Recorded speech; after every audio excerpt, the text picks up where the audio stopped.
ইসরায়েলের রাজনীতিতে বড় পরিবর্তন আসছে। আগামী শুক্রবার ভেঙে দেওয়া হবে দেশটির সংসদ নেসেট।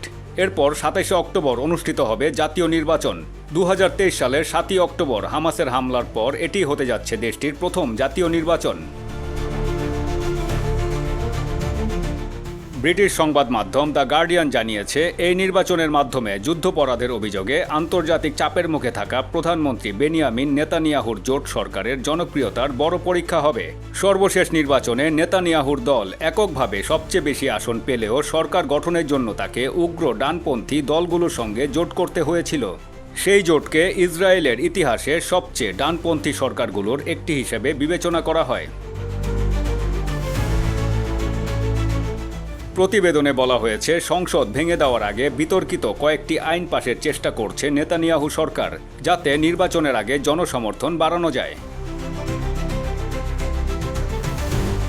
এদিকে আশঙ্কা করা হচ্ছে, নির্বাচনের আগ পর্যন্ত পশ্চিম তীরে নতুন করে অবৈধ ইসরায়েলি বসতি স্থাপনের গতি বাড়তে পারে, যা ফিলিস্তিনিদের ওপর সহিংসতা আরও বৃদ্ধি করতে পারে।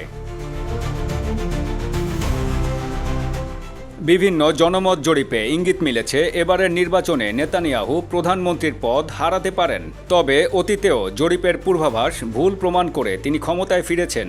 এখন নজর ২৭শে অক্টোবরের নির্বাচনের দিকে, যেখানে নির্ধারিত হতে পারে যুদ্ধ, রাজনীতি, আন্তর্জাতিক বিতর্কের কেন্দ্রবিন্দুতে থাকা ইসরায়েলের আগামী দিনের নেতৃত্ব। M Sakhawat Hossain Sujan, desk report, দৈনিক আওয়ার বাংলাদেশ।